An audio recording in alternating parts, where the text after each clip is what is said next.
आगे रुक करते एक और बड़ी खबर का चंडीगढ़ से है। रोजगार को लेकर कांग्रेस ने सरकार को घेरा है। सुरजेवाला, शैलजा और किरण चौधरी ने प्रेस कॉन्फ्रेंस की। संयुक्त प्रेस कॉन्फ्रेंस के जरिए कई सवाल उठाए। बीजेपी सिर्फ स्लोगन देने में माहिर है। शैलजा ने कहा, मोदी जी की सरकार पूरी तरह से फेल हुई। हर साल 2 लाख रोजगार देने का वायदा किया था, उसका क्या हुआ? हरियाणा बेरोजगारी का हब बन गया। कुमारी शैलजा ने निशाना साधा। उन्होंने कहा कि हरियाणा में 30% से ज्यादा बेरोजगारी इस वक्त है। जिस प्रकार से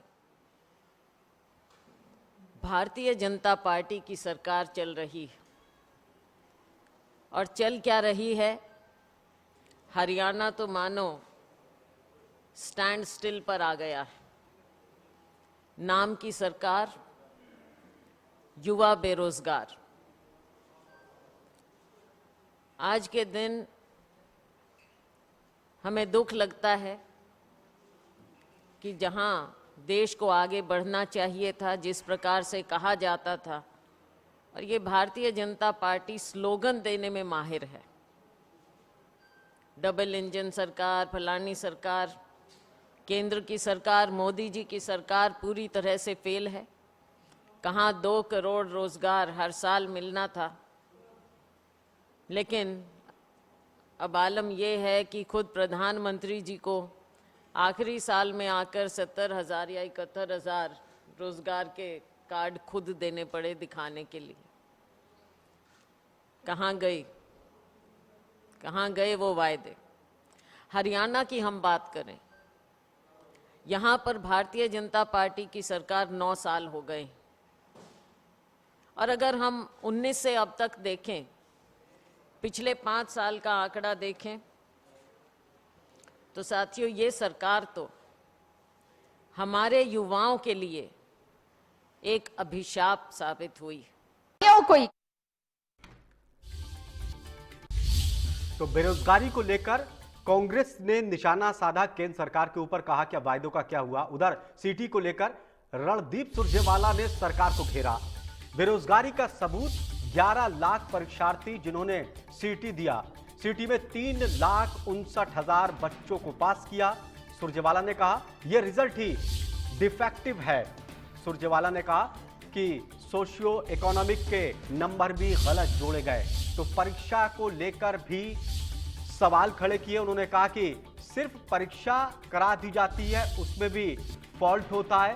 कांग्रेस ने रोजगार को लेकर कहा कि युवाओं को हर साल 2 लाख रोजगार देने की बात कही थी, लेकिन उन वायदों का क्या हुआ? बीजेपी सिर्फ स्लोगन से काम चला रही है।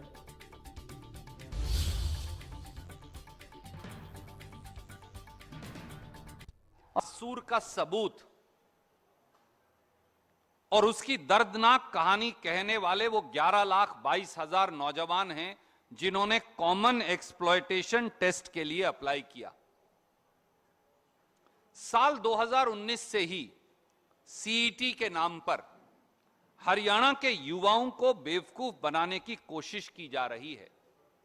अगर मैं ये कहूं कि खट्टर और दुष्यंत जी की सरकार मिलकर हरियाणा के युवाओं के भविष्य की भ्रूण हत्या कर रही है, तो शायद ये सच होगा।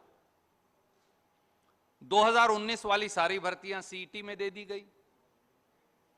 2021 में ग्राम सचिव और दूसरे पेपर लीक हो गए, उन्हें भी सीईटी में दे दिया गया।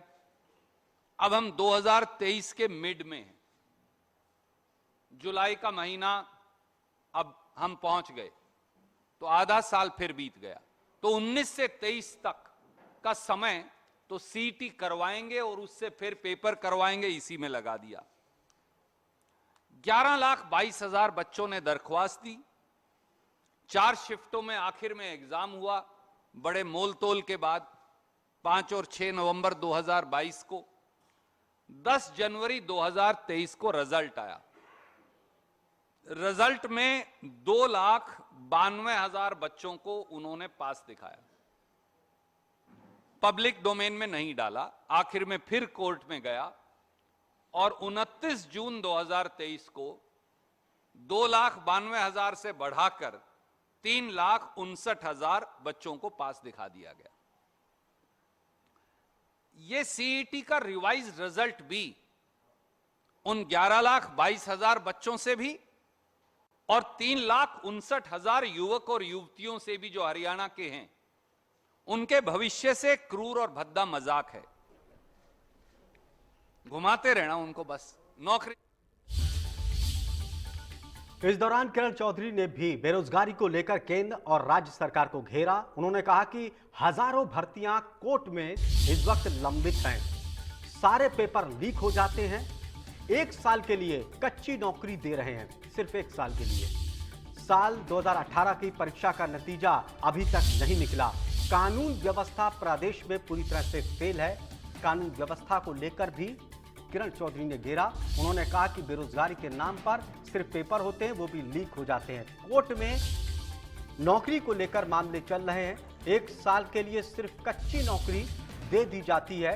2018 की परीक्षाओं का नतीजा आज तक नहीं निकला, पेंडिंग है। इन तमाम मामले को लेकर आज कांग्रेस ने प्रेस कॉन्फ्रेंस की और केंद्र राज्य सरकार पर जमकर निशाना साधा।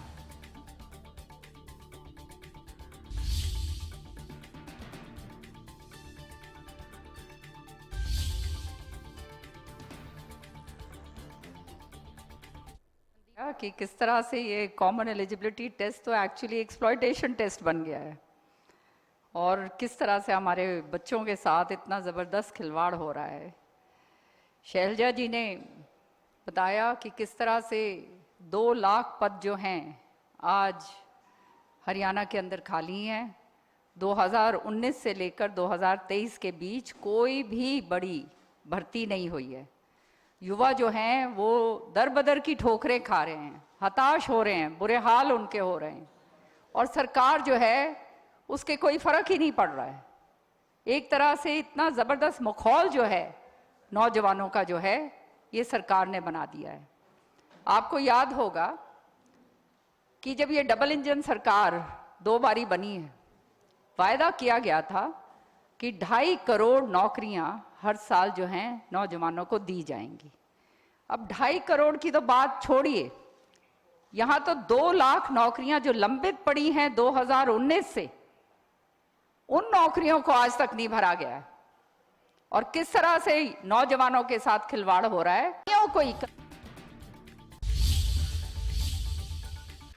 चलिए बढ़ते हैं आगे, रुक करते कुछ और खबरों का। इनेलो की परिवर्तन पद यात्रा नरवाला के कई विधानसभा क्षेत्रों में पहुंची, जहां कार्यकर्ताओं ने जोरदार इस यात्रा का स्वागत किया। इस दौरान अभय चौटाला ने जनसभा को संबोधित किया। उन्होंने दुष्यंत चौटाला पर जमकर निशाना साधा। उन्होंने कहा कि जेजेपी का तो खात्मा हो चुका है, इनेलो में आज से घर की वापसी कर लो।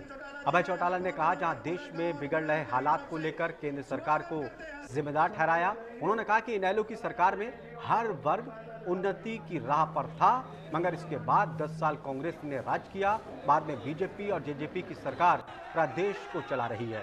प्रदेश में भय, भ्रष्टाचार, अपराध, बेरोजगारी, महंगाई सब चरम पर है।